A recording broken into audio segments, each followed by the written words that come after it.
I'd like to make a few comments about the mind-body connection.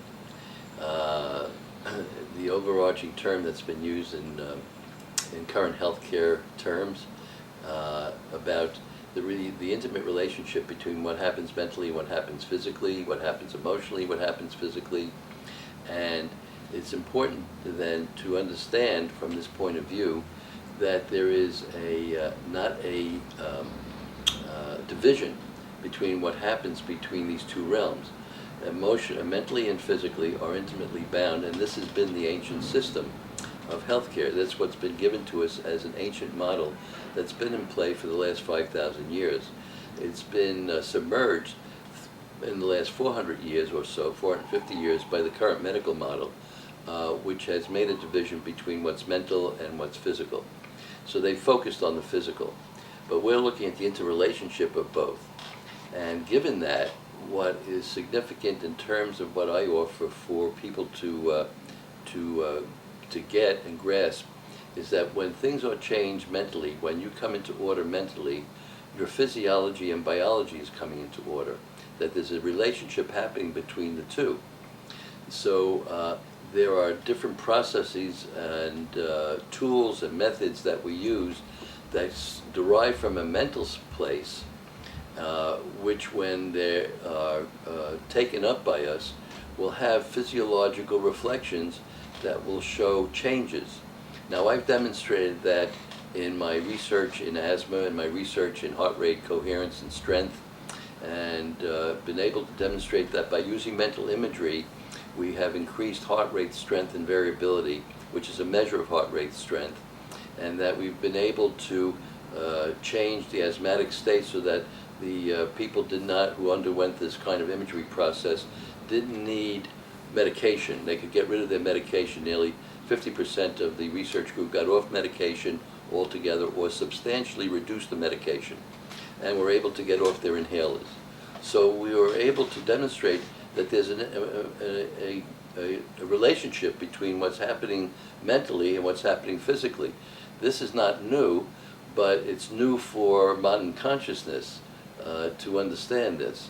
And so that makes it important to realize that what we do in the mental life is reflected elsewhere, and what that means for us overall is that if you follow this through, what I'm talking about, you'll see that as your physiology is enlivened, is enriched by the mental states that you are utilizing for yourself, and your way of physiological behavior is gaining ground, that naturally you're going to extend life, that your life would be built into how your physiology and biology is maintaining itself and not decaying. And then the question is this: you mean that we can reverse the decaying process?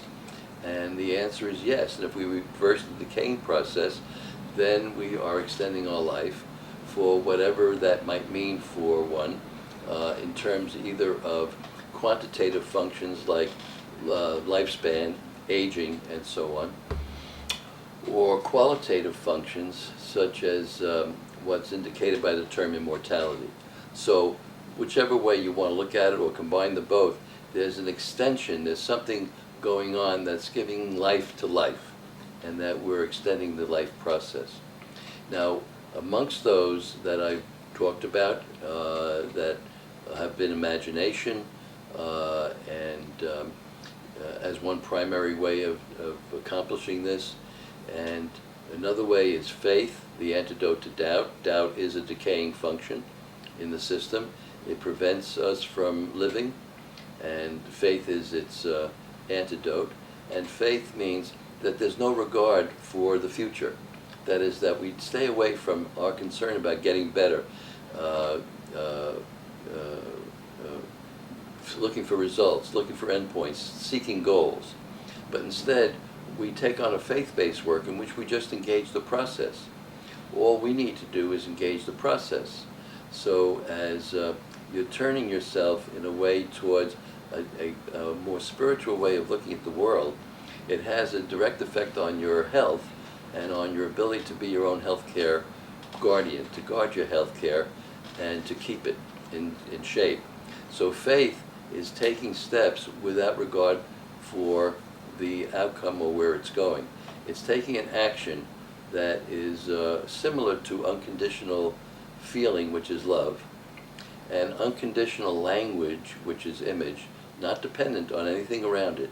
It acts on its own, within its own scope, and is not relying on any dependencies outside to give it merit, value, legitimacy, validation, or verification. It operates on its own. So that faith is an actional, unconditional action.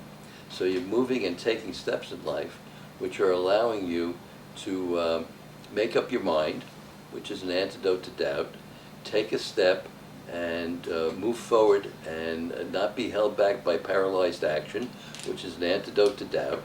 And these faith-based activities, which is putting you in alignment with yourself without being concerned about projection into the future, which doesn't exist, but staying present to this moment, which is where faith exists, is giving you the possibility, through all of the methods and techniques that are being presented to you, to live a quantitative life, extended, and a qualitative life that's filled with contentment and peace and joy and happiness. So you see, happiness is not a product of your physical acquisitive life. It's not a product of the material gains that you make. It will give you physical gains and physical materialization and physical material life will give you freedom in the physical realm. It will give you a sense of immediacy of pleasure for a period of time, to be followed by an urge and a need for more pleasure. But it's not the same as the kind of happiness that we're talking about, which is an inner happiness that's derived from being connected to this moment and not being caught up and driven by the goals of making acquisitions and material gains that we think will bring us the happiness we're looking for.